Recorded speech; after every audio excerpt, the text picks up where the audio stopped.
What's going on, everyone? Today I'm going to show you how to replace the third brake light, also known as the high mount brake light, lens or bulb on your 1999 to 2004 Jeep Grand Cherokee WJ today.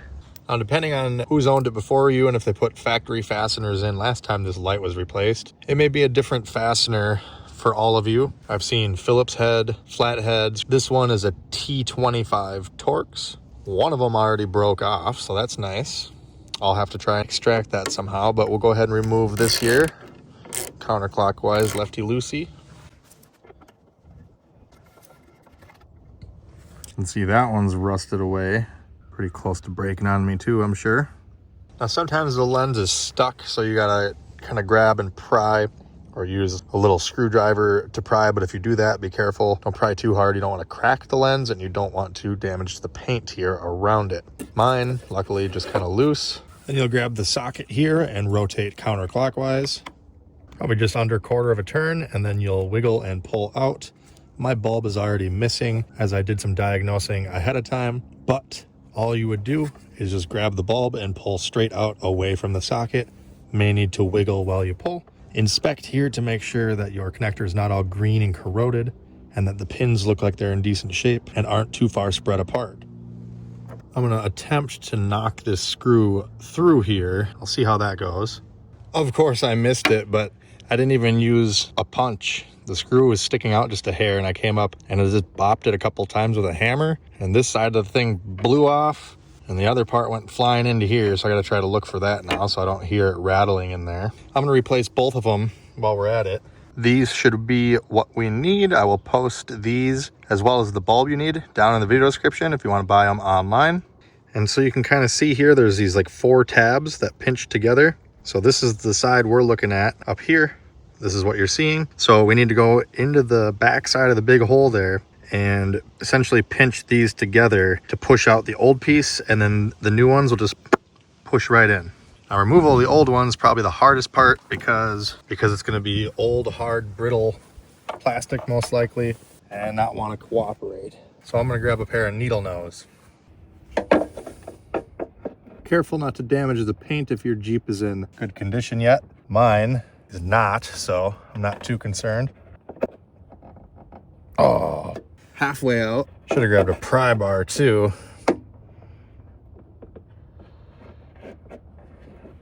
There. Now I'm going to take some Windex, just clean up all the grime around here because there is a seal. There's actually these 2 seals that go around the hole, but there's a seal on the light itself that attempts to keep water out of here. And I want that to seal up nice again. So, something like that. Now I will take and push the new clips into place. Again, the flat side goes out.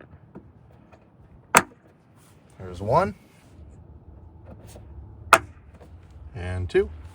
So here's the bulbs I'll be using today. 904. There's probably a couple other different kinds that are similar that will work, but I'll link these down in the video description as well. Only need 1, but it comes in a pack of 2. I think a 912 would also work. Now, I'm going to try to not grab the glass with my fingers. I'm going to use a paper towel because the oils and greases from your fingers can create hot spots in the glass and cause either discoloration or premature burnout. So let's grab it with something else, and then you can see how the pins are here. The slot of the light here is going sideways, as you can see. So that's how we're going to put it in the socket. If you're holding it like this with the wire coming in from the bottom, just push in. And then on the back of the lens itself, there's 4 notches. Kind of hard to tell on camera, but this one down here is actually the smallest and this is the biggest.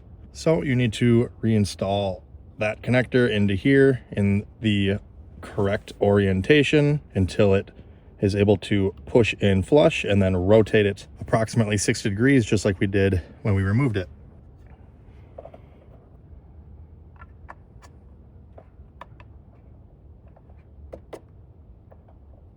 Just stops like that. I also grabbed 2 new Phillips head screws here for mounting the lens since one of mine broke and the other one was rusty. You can use whatever hardware you'd like, but I'll try to link a few options down below.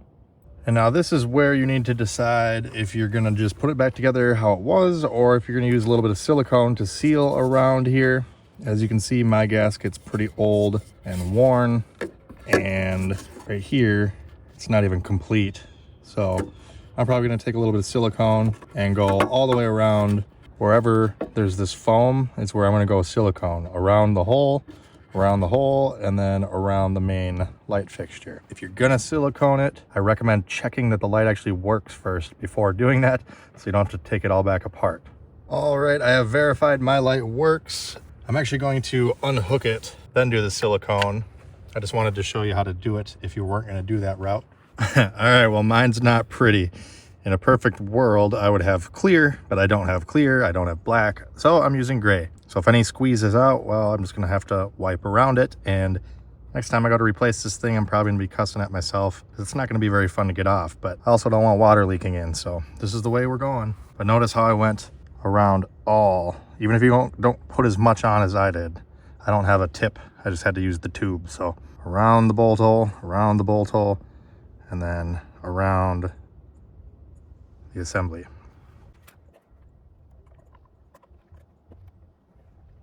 Try to place it correctly the first time so we don't need to reposition with the silicone.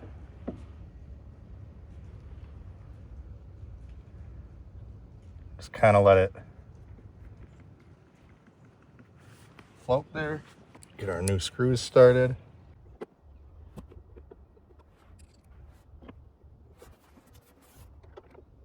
I'm going to tighten this one down just a bit, then move over to this one. Oh yeah, it's oozing out. Then over here, back over. You don't want to reef on these things because A, they only thread into plastic. B, they tighten against plastic. You don't want to crack the lens. And C, you can actually get a worse seal if you over tighten it because it'll warp the lens. It doesn't get a good seal. So you'll actually feel them pretty much bottom out. Like they'll just get harder to turn all of a sudden, and that's good. Like you can stop right there. Now I'm going to wipe off the excess silicone.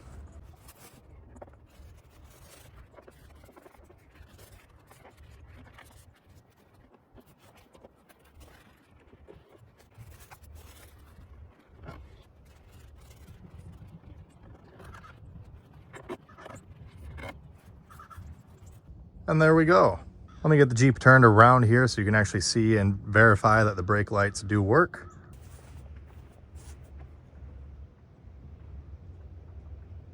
And that is it. Again, I'll post everything I used in this video down in the video description below if you want to purchase it online. If this video helped you out, make sure you hit that like button, subscribe for more videos like this, comment down below with any questions, and check out my other videos here on YouTube. Check me out on all my socials, and as always, thanks for watching. Have a great day.